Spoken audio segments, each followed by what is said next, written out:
ঘটনাটি ঘটেছে আমার এক দাদার সঙ্গে। ওনার বাড়ি নান্দাইল থানার জামতলা গ্রামে। জামতলা গ্রামে বিশেষ একটি বিল রয়েছে, যে বিলের গল্প মানুষের মুখ থেকে শুনলে গা শিউরে ওঠার মতো।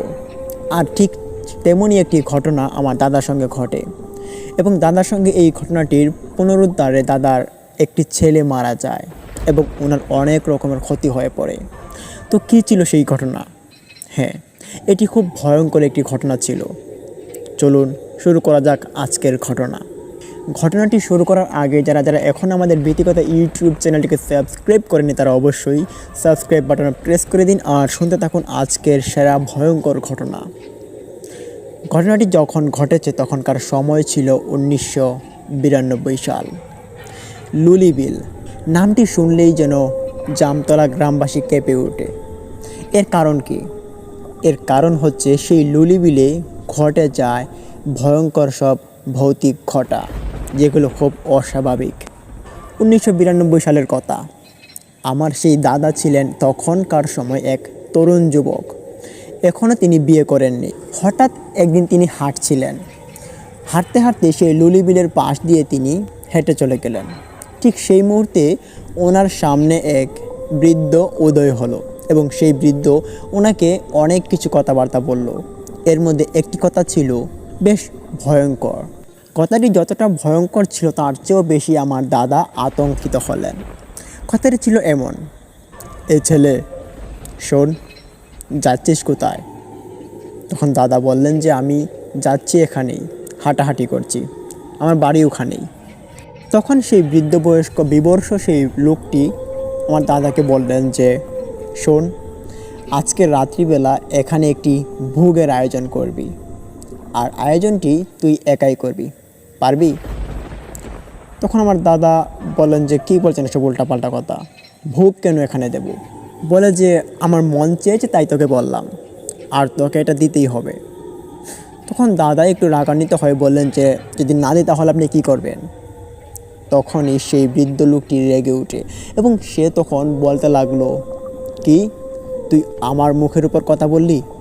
তখন দাদা আশপাশ দিয়ে তাকাচ্ছিলেন, তখন দেখতে পারেন যে আশপাশে ওনার কেউ নেই। এখন সন্ধ্যা ঘনিয়ে আসার মতো একটি অবস্থায় তিনি পৌঁছে আছেন। হঠাৎই ওনার ঠাড় হয় যে ওনার বাড়ি যেতে হবে। তখনই উনি যখন পেছন দিকে ফিরে তারপর আবারও যখন সেই বৃদ্ধ লোকটির দিকে আবারও তাকায়, তখন দেখতে পারে সেই বিভীষণ আকৃতির বৃদ্ধ লোকটি এখন আর সে বৃদ্ধ নয়, এক শয়তানে পরিণত হয়েছে। যে শয়তানের মাথায় এক শিং, খুব বাজে বর্ণ এবং লাল চক্ষু বর্ণ, এবং তার পুরোটা মুখের মধ্যে মনে হচ্ছে চামড়া ঝলসে গিয়েছে, এবং সেই মুখের আকৃতি বিবর্ষ আকৃতি নিয়ে দাদার দিকে হা করে তাকালো। তখন দাদা এরকম পরিস্থিতি যখনই দেখতে পারেন তখনই তিনি এখান থেকে লাফাতে লাফাতে দৌড়াতে চলে আসেন। কিন্তু দৌড়ে যাবেই বা কোথায়? কিছু দূর আসার পর দেখতে পারেন যে সেই শয়তানটি ওনার পেছন পেছন দাওয়া করেছে। দাদা আগে থেকেও জানতো যে এই বিলের মধ্যে শয়তানের আগমন খুব বেশি। এই বিলে প্রতি বছরই একটা কি দুইটা মানুষ নিখোঁজ হয়ে যেতে দেখেছে অনেকেই। এই জামতলা এলাকার অনেক মানুষই কিন্তু এই বিলের মধ্যে নিখোঁজ হয়েছে এবং সেটি খুব ভয়ঙ্করভাবে তাদেরকে আর খুঁজে পাওয়া যায়নি। তখন দাদার এরকম কথা মনে পড়াতে দাদার শরীর যেন কেমন এক অদ্ভুতভাবে ভেঙে পড়ল। উনি তখন ভয়ে আর এগোতে পারছেন না। তখনই তিনি শুনতে পান পেছন থেকে বলছে যে তুই আমার কথা শুনলি না, তোর অনেক বড় বিপদ হবে, তোর বিপদ কেউ থামাতে পারবে না, যা, তোকে আজকের জন্য ছেড়ে দিলাম। এই বলে সেই শয়তানটি পেছনে এক বাতাসের বেগে সে ছুটে চলে গেল। তখন দাদা দেখতে পেয়ে তিনি হাঁফাতে হাঁফাতে বাড়ি চলে আসলেন। এটা ছিল ঘটনার প্রথম একটি পর্ব, আর এই ঘটনা এখানে ছিল ঘটনার মূল বিন্দুটা। এর পরবর্তীতে আমার দাদা যখন এসে বাড়িতে সবাইকে বলেন তখন দাদার কথা শুনে সবাই ভয় পেল এবং সবাই বলল যে সাবধানে চলাফেরা করার জন্য। তারপর দাদার পরিবারের লোকজন ভাবলেন যে দাদাকে এখন আর বাড়িতে রাখা ঠিক হবে না, কেননা যখনই এরকম ঘটনা কোনো পরিবারের বা কোনো লোকের সঙ্গে ঘটে, তখন থেকে নাকি সেই পরিবারের সেই লোকটার সঙ্গে ঘটে যায় বিরল ঘটনা। তাকে কখনো কখনো খুঁজে পাওয়া যায় না এবং তাকে চিরতরের জন্য হারাতে হয় সেই পরিবার থেকে। তো আমার দাদাকে তারা ভাবলেন যে ঢাকা পাঠিয়ে দেবেন, তো ঢাকা পাঠিয়ে দেন একটি বিশেষ কাজে। তো উনি ওখানে লেবার হিসেবে একটি কাজে চলে যান। কাজে চলে যাওয়ার পর উনি বছরে ঈদের সময় হয়তো ছুটিতে আসতেন এবং না হলে সারা বছরই ওখানে থাকতেন। আর বাড়িতে আসার সময় উনি সেই বিলের দিকে যেতেন না। তারপর কিছু বছর চলে যাওয়ার পর দাদার সঙ্গে এরকম ঘটনা আর ঘটবে না সবাই ভেবে দাদাকে বললেন যে বিয়ে করাবেন। তো বিয়ে করানোর 4-5 বছর চলে যায়, দাদা ঢাকা থাকে। তো দাদা ঢাকা থেকে ভাবলেন এক সময় তিনি বাড়ি ফিরে আসবেন এবং তখন ওনার একটি বাচ্চা ছিল, যে বাচ্চাটার বয়স ছিল 4 বছর। তখন দাদা চিন্তা করলেন যে বাচ্চাটাকে এখন মানুষ করতে হবে, তাছাড়া তার পড়াশোনার দরকার আছে। এইটা ভেবে দাদা ঢাকা ছেড়ে দিলেন এবং তিনি ওনার বাড়িতে চলে আসলেন সেই নান্দাইল থানার জামতলা গ্রামে। তো দাদা ভাবলেন যে এখানে তিনি ওনার সন্তানকে মানুষ করবেন, এখানে পড়াশোনা করাবেন। তো যেই বাবা সেই কাজ। কিছুদিন পর দাদা চলে আসলেন ওনার নিজ গ্রামে এবং সেখানেই সেই স্কুলটাতে আলাপ আলোচনা করলেন এবং ওনার ছেলেকে স্কুলে ভর্তি করিয়ে দিবেন বলে তিনি সিদ্ধান্ত নেন। তো স্কুলে ভর্তি করে দেওয়ার পর অনেক দিন চলে যায়, প্রায় এটা বছর খানিক চলে যায়। বছর খানিক চলে যাওয়ার পর আমার দাদা তো এখানে বাড়িতে থাকেন এবং বাড়িতে থাকার পাশে তিনি রাজমিস্ত্রির কাজে যেতেন আর সেই কাজ থেকে বাড়ি ফিরে আসতেন। হঠাৎ একদিন হয় কি, সেই লুলি বিলের পাশ জুড়ে তিনি হেঁটে আসছেন ওনার বাড়িতে। তখন সন্ধ্যা ঘনিয়ে আসে। সাধারণত রাজমিস্ত্রির কাজ সন্ধ্যা হয়ে আসলে তারপর তাদেরকে ছুটি দেওয়া হয়। তো দাদাকেও ঠিক এরকমভাবেই ছুটি দেওয়া হয়। আর দাদা তখন সেই লুলি বিলের পাশ দিয়ে হেঁটে আসছেন। হেঁটে আসতে আসতে তিনি অন্যরকম একটি অনুভূতি ফিল করলেন। উনি ভাবলেন ওনার পেছন কেউ একজন হেঁটে আসছে খুব আস্তে করে। তখন দাদার মনে বেশ খটকা লাগলো এবং এটি সেই রাস্তা, যেই রাস্তার মধ্যে ঘটে যায় ভয়ঙ্কর সব ভৌতিক ঘটা। তো দাদা ওখানে দাঁড়িয়ে পড়েন এবং পেছন ফিরে দেখেন যে ওখানে কেউ নেই। আবার তিনি হাঁটা শুরু করেন। খানিকটা হাঁটাহাঁটির পর তিনি শুনতে পারেন ওনার পেছনে কেউ একজন ফিস ফিস করে বলছে, কিরে তুই কি এখন আবার এসেছিস?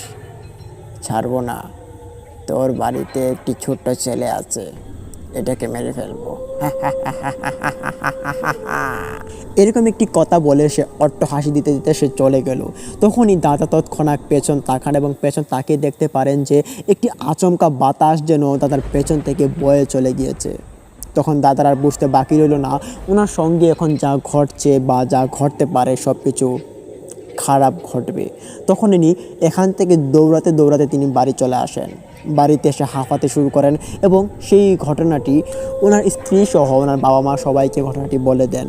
তার সঙ্গে সঙ্গে পরিবারের আশপাশে যে আত্মীয় স্বজনরা ছিল তাদের সবাইকে সেই ঘটনাটি বলে দেন। বলে দেওয়ার পর সবাই একটি ভালো পরামর্শ দেওয়ার চিন্তা করেন এবং কী করা যায় সেটা নিয়ে তারা চিন্তামগ্ন হয়ে পড়ে। তারপর ভাবলেন যে পরদিন একটি ভালো ইমাম সাহেবকে তারা ডেকে আনবেন। তো এই গ্রামের মধ্যে একটি ছোট্ট মসজিদ ছিল তখন, আর সেই মসজিদ থেকে ইমাম সাহেবকে ডাকা হয়। ইমাম সাহেবের সঙ্গে সব রকমের ঘটনা তারা খুলে বলেন এবং আগে যে ঘটেছিল কয়েক বছর আগে যে ঘটনাটি, সেই ঘটনাটাও ইমাম সাহেবকে খুলে বলেন।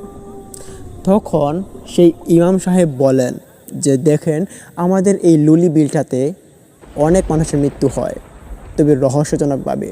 যাদের মৃত্যু হয় তাদেরকে আর খুঁজে পাওয়া যায় না, এটা তো আপনারাও জানেন। এটি কোনো ভালো জিনের কাজ নয়, এটি শয়তান জিনের কাজ। আর এরকম শয়তান জিন এই পুরো বিলের মধ্যে বিচরণ করে আছে। এদেরকে খুঁজে বের করা, তারপর এদেরকে কোনো শাস্তি দেওয়া, এটা আমাদের পক্ষে সম্ভব নয়। যদি কোনো ভালো কবিরাজ বা ভালো তান্ত্রিককে পাওয়া যেত তাহলে এটার কোনো একটা ভিত করা যেত। কিন্তু এখন যে ঘটনাটি ঘটছে আপনার ছেলের সঙ্গে, এতে সতর্ক হওয়া আপনাদের অত্যন্ত জরুরি। কেননা এরকম ঘটনার কারণই হচ্ছে ধ্বংসের একটি প্রতীক। আর আজকে একটু নাড়া দিয়েছে, কালকে যে পুরোটা নিয়ে যাবে না তার কি কোনো গ্যারান্টি আছে? তখন ইমাম সাহেবের কথা শুনে পরিবারের লোকজন আরও ভয় পেল দাদার সঙ্গে। দাদাও ভয়ে কাতর হয়ে আছেন, কেননা ওনার একমাত্র ছেলে। এখন সেই ছেলেটাকে ভর্তি করিয়েছেন সবেমাত্র স্কুলে। তার যদি কোনো ক্ষতি হয়ে যায় তাহলে দাদার মাথা ঠিক থাকবেন না, জানান এটা ইমাম সাহেবকে। তখন ইমাম সাহেব বলেন যে আচ্ছা, আপনি চিন্তা করবেন না, আপনি ভালো কাজ করুন আর এদিকে না যাওয়ার চেষ্টা করুন, আর আমি দেখছি আপনাকে একটি ভালো তাবিজ দেওয়া যায় কিনা ব্যবস্থা করে। আর বিকেলবেলা আপনার ঘর থেকে যে কোনো একজন লোক আমার মসজিদে যাবেন এবং সেখান থেকে একটি পানি পড়া নিয়ে আসবেন, যেটা আমি আপনাদের জন্য তৈরি করে রাখবো। আর সেই পানি পড়াটি সকাল সন্ধ্যা 2বার পান করাবেন আপনার ছেলেকে এবং আপনি। তখন আমার দাদা বলেন যে ঠিক আছে, আমি বিকেলবেলা আপনার কাছে যাব। তারপর ইমাম সাহেব বললেন যে দেখেন, আমার পক্ষে এর চেয়ে বেশি সাহায্য করা কোনোভাবেই সম্ভব নয়। বেশি পেলে একটি তাবিজ দিতে পারবো, আর তাছাড়া পানি পরে দিতে পারবো, আর বাকিটুকু আমার হাতের বাইরে। আমি এইসব বিষয়ে আর কোনো রকমের সাহায্য আপনাদের করতে পারবো না। আপনাদের যথারীতিভাবে এখানে সচেতন থাকতে হবে, আর এই বিলের আশপাশেও আর যাবেন না। তো বিলটা ছিল আমাদের দাদার বাড়ির অনেকটা সামনে। তোমার দাদার ওদের বাড়ি থেকে দাঁড়িয়ে বিলের যে একটা পর্যায় রয়েছে, যে বিলের সাইড, সেটা পুরোটা দেখা যেত খুব ভালো করে। তো দাদারা তখন এই বাড়ির সামনে একটি পর্দা টানিয়ে দিলেন এবং সেই পর্দার আড়ালে ওনাদের বাড়ি পড়ে গিয়েছে, কেননা তারা চান না এখন আর সেই বিলের আবহাওয়া তারা দেখুক। তো 2 দিন 3 দিন চলে যায়। আমার দাদা ওই পানি পড়া এবং সঙ্গে একটা তাবিজ, যেটা ইমাম সাহেবের কাছ থেকে নিয়ে এসেছেন, সেগুলো ওনারা ইউজ করেন। তো দিন কাটছে, হঠাৎই কয়দিন পর দাদার সেই ছেলেটা এসে দাদাকে বলে যে বাবা, ও বাবা, আজকে আমার বেশ খেতে ইচ্ছে করছে। খাবি? কি খাবি বল? তখন ছেলেটা বলে উঠে যে রক্ত খাবো, রক্ত। তখন দাদা আমার হতাশ হয়ে তিনি রাগান্বিত অবস্থায় ছেলেকে একটি চড় মারেন খুব জোরে এবং বলেন যে কিরে, এসব কি বলছিস? রক্ত বা কেউ খায় নাকি? যা তোর মায়ের কাছে যা, গিয়ে ভাত খা। তখন ছেলেকে দাদা পাঠিয়ে দিলেন তার মার কাছে। তখন দাদা বসে বসে ভাবছেন, ছেলে হঠাৎ করে এরকম কথা কেন বলছে, সে রক্ত খাবে কেন? তখনই দাদার মাথা শুধু ঘুরপাক খাচ্ছে সেই কথাটা অস্বাভাবিক মনে হওয়াতে দাদার পরিবারের লোকজনকে বললেন, দাদার মাকে বললেন। তখন দাদার মা বললেন যে এরকম কথা বলার মানে তো খুব ভালো বিষয় না, কেননা ছেলেটা তো এত কিছু বোঝে না, ছোট্ট একটি ছেলে, সে এরকম কথা বলার মতো কোনো প্রসেস নেই বা কোনো ভাষ্য নেই যে সেটা বলে দিবে, তাহলে এটা সে কেন বলল? তখন চিন্তায় ঘুরপাক খায় সবার মাথা। ওই দিন রাত্রিবেলা ঘটে এক ভয়ঙ্কর ঘটনা। যাই হোক, ইমাম সাহেবকে ডাকবেন বলে সেই সন্ধ্যার সময় দাদা সিদ্ধান্ত নেন এবং ইমাম সাহেবকে ডেকে আনেন। তখন আবারও সেই ঘটনা খুলে বলেন। তখন ইমাম সাহেব বলেন যে দেখেন, এরকম একটা ছোট্ট বাচ্চা যদি এরকম ঘটনা বা এরকম কথাবার্তা বলে, তাহলে এটা কিন্তু অস্বাভাবিক একটা বিষয় হয়ে দাঁড়ায়, কেননা তারা কিন্তু কিচ্ছু বোঝে না, আর না বোঝার পরিধিতে এদের সঙ্গে ঘটে যেতে পারে খুব ভয়ঙ্কর ঘটনা। তাই সাবধানে থাকুন। আর আমার জানা মতে এক তান্ত্রিক আছে, যদি আপনারা চান তাহলে সেই তান্ত্রিকের সঙ্গে যোগাযোগ করতে পারেন। তখন দাদা বললেন যে এখন তো সন্ধ্যা ঘনিয়ে এসেছে, তাছাড়া আজকে আমার বাড়িতেও একটু কাজ রয়েছে, যে কাজগুলো আজকের মধ্যে সারতে হবে। আমরা কালকে সকালবেলা যাই, তাহলে কোনো সমস্যা হবে না, তাই না? তখন ইমাম সাহেব বলে যে এটা আপনার মন মর্জি, আপনি যখন যেতে বলেন আপনি তখন যান, আর আমি আপনাকে নিয়ে দেখিয়ে দিয়ে আসতে পারি যে তান্ত্রিকটির বাড়ি কোথায় অবস্থিত আছে, আপনাকে তো এরকম সাহায্য করতে পারি। তো কথাবার্তা শেষ করে ইমাম সাহেব দাদার ঘর থেকে বের হয়ে গেলেন এবং বললেন যে কালকে সকালবেলায় তারা রওনা দিবেন সেই তান্ত্রিকের বাসায়। তারপর রাতের খাবার খাওয়ার পর সবাই ঘুমাতে যাবে। এমনই সময় দাদার ছেলে আবারও বলে উঠল, ও বাবা, আমি কিছু খাবো। বলছে কি খাবি? বলে আমি রক্ত খাবো, রক্ত, আমাকে রক্ত এনে দিবি? তখন দাদা আবারও তাকে খুব জোরে একটি চড় মারে এবং তখন আবারও তাকে বুঝিয়ে বলে এসব খাবারের জিনিস নয়, এখন তো ভাত খেয়েছো, তুমি এরকম কথা বলছো কেন বলো? তখনই দেখতে পারে দাদার সেই ছেলেটার চোখ যেন খুব গোলাটে হয়ে আসছে। বেশ মনে হচ্ছে যদি কেউ 2-3 দিন যাবৎ না ঘুমায় তাহলে তার চোখ এমন হয়। তখন দাদা গম্ভীর কণ্ঠস্বর নিয়ে তিনি বললেন যে, কিরে তোর চোখ এমন হলুদ হয়ে আছে কেন, চোখে কি হয়েছে দেখি তো। তখন সেই ছেলেটা দাদার হাত ঝাড়ি দিয়ে সে ঘরে চলে গেল এবং ঘরে গিয়ে সে ঘুমিয়ে পড়ল। তখন দাদা তার পেছন পেছন গিয়ে দেখতে পারে সে ঘুমিয়ে পড়েছে। তারপরেই দাদা তার পরিবারের লোকের সঙ্গে এরকম কথাবার্তায় মগ্ন হয়ে পড়ে। অনেক রাত হয়ে গিয়েছে, প্রায় তখন মধ্যরাত হয়ে আছে। ঠিক তখনই তারা কথাবার্তা শেষ করে ভাবলেন ঘুমিয়ে যাবেন। তখন দাদা দাদি চলে আসলেন তাদের ঘরে এবং জার্জির ঘরে জার্জি চলে যায়। তখন দাদা ঘর থেকে বের হয়ে দেখেন যে আজকের আবহাওয়াটা বেশ অন্যরকম, মনে হচ্ছে বৃষ্টি আসবে। এতটা বাতাস বয়ে যাচ্ছে বাড়ির ভেতরে, এরকম বাতাস দাদা জীবনে কোনোদিন দেখেনি। সেই বাতাসের প্রভাবে মনে হচ্ছে গাছপালা এখন যেন ভেঙে পড়বে। কিন্তু এখন তো শীতের মৌসুম চলছে, কিন্তু এরকম দিনে তো এরকম আবহাওয়া থাকে না, কিন্তু এখন কেন এমন হচ্ছে। তো যাই হোক, দাদা এই বিষয়টাকে আর পাত্তা না দিয়ে তিনি ঘরে চলে আসলেন। ঘরে এসে উনি গম্ভীর চিন্তা করতে করতে তিনি ঘুমিয়ে পড়েন। তখন দেখতে পারলেন যে ওনার সঙ্গে ছেলেটা শুয়ে আছে উপর হয়ে আর ওনার স্ত্রী শুয়ে আছেন এক পাশে।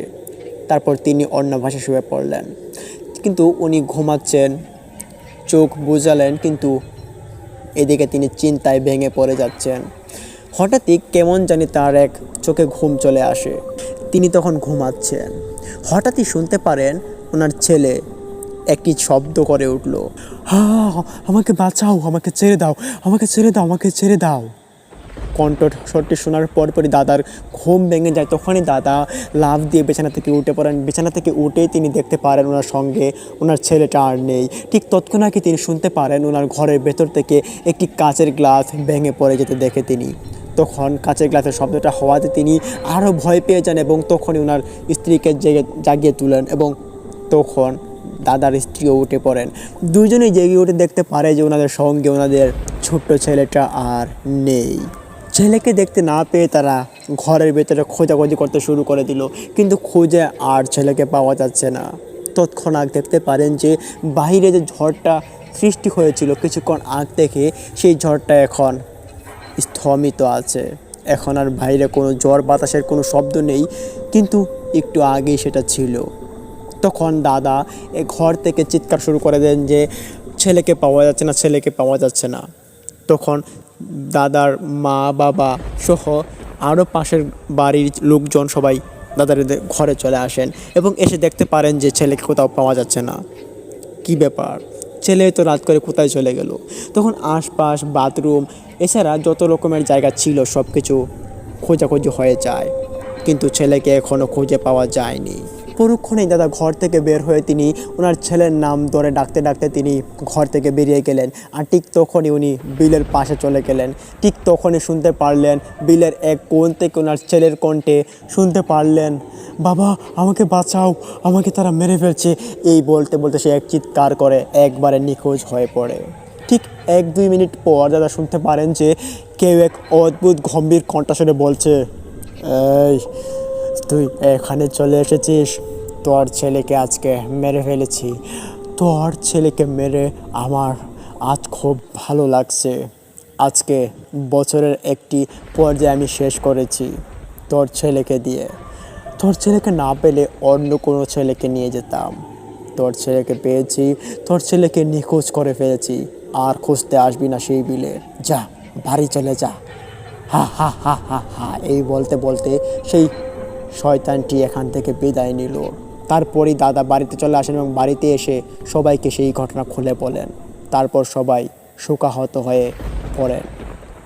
তারপর এরকম ঘটনা আর ঘটেনি। তো লিসেনার্স, এটি ছিল আজকের ঘটনা। ঘটনাটি ভালো লাগলে ভিডিওতে লাইক দিন, কমেন্ট করুন, শেয়ার করুন এবং সাবস্ক্রাইব করতে অবশ্যই ভুলবেন না আমাদের ভীতিকথা ইউটিউব চ্যানেলটিকে। এখানে সত্য ভয়ঙ্কর ভীতিকর ঘটনাগুলো আপনাদের মাঝে নিয়ে আসা হয়, যেগুলো গ্রাম বাংলায় ঘটে যায়, ভৌতিক ঘটা। তাই অবশ্যই সাবস্ক্রাইব করুন এবং আমাদের সঙ্গেই থাকুন। আসসালামু আলাইকুম।